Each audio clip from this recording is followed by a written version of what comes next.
Pour comprendre à quoi correspond la caléfaction chargée pour un liquide, il nous faut déjà comprendre ce qu'est la caléfaction.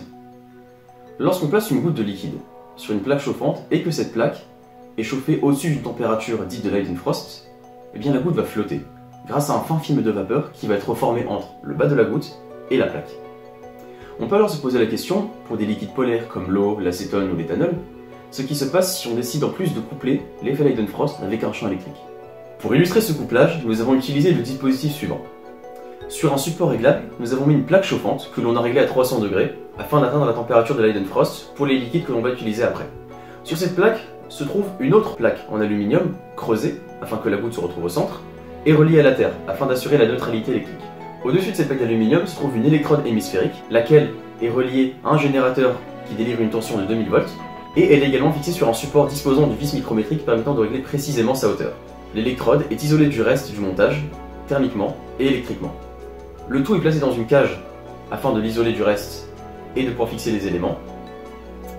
Enfin, dans le but d'avoir des images avec un contraste le plus élevé possible, nous avons placé sous la vis micrométrique une lampe que nous avons alignée avec l'électrode et la caméra.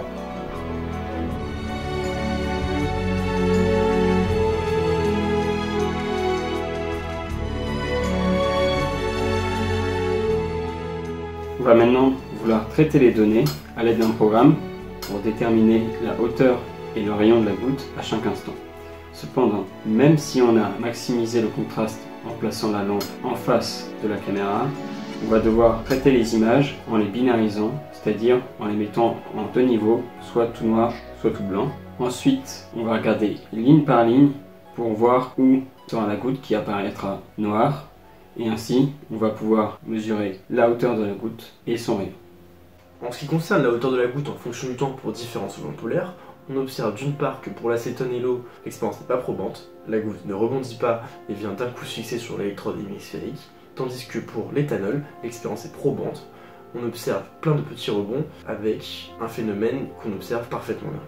Par ailleurs, on observe qu'à partir d'un certain rayon critique, la goutte va venir se coller directement sur l'électrode hémisphérique. C'est tout simplement dû au fait qu'en dessous de ce rayon critique, la force électrostatique est prépondérante devant le poids de la goutte. Qu'en est-il de la charge de la goutte?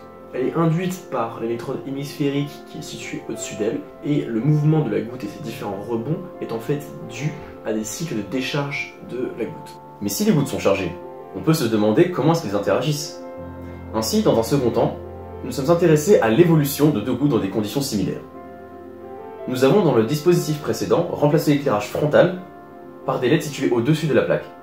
Celle-ci n'est plus une plaque creuse d'ailleurs, mais une plaque parfaitement plate, entourée d'un contour métallique, en aluminium également, qui permet de contenir les gouttes et qui est percé afin de permettre d'introduire les gouttes via une seringue. La caméra aussi a été déplacée et a été mise au-dessus de la plaque, ce qui est une position plus adéquate pour l'étude des trajectoires.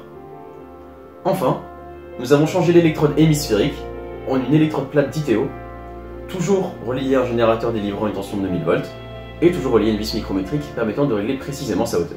On va alors vouloir, à partir des images prises, déterminer la masse de chaque goutte, ainsi que leur interaction en déterminant leur trajectoire. Précédemment, le contraste était optimal, ce qui n'est plus le cas du fait des modifications apportées au montage. On va alors vouloir faire ressortir des gouttes en comparant plusieurs images successives. En effet, dans ces images, uniquement les gouttes vont bouger, puisque seules les gouttes sont mobiles. On peut dès lors mesurer leur rayon pour déterminer leur masse, ainsi que leur trajectoire. On étudie une interaction à deux corps. On va donc introduire la masse réduite afin d'obtenir un profil de force d'interaction d'une goutte sur l'autre. On s'est intéressé à l'interaction de deux gouttes. On a alors pu retrouver la force répulsive qui est en 1 sur r carré. On a ensuite modifié la hauteur de l'électrode d'ITO par rapport à celle du bas, de telle sorte qu'on puisse observer quelque chose, mais finalement ça n'a rien donné. En effet, la mesure est fortement perturbable du fait des faibles forces qui sont mises en jeu, notamment dues au vent, à l'horizontalité du système, le parallélisme des plaques et des électrodes, ou alors tout simplement la masse qui va varier pendant l'expérience. Que peut-on en conclure et que reste-t-il à faire? On a mis en évidence le phénomène de caléfaction chargée. Il reste encore à observer et caractériser la charge et la décharge. En ce qui concerne l'interaction à deux gouttes, il s'agirait de retrouver l'allure d'un potentiel d'interaction électrostatique tout en améliorant la précision de la seconde expérience.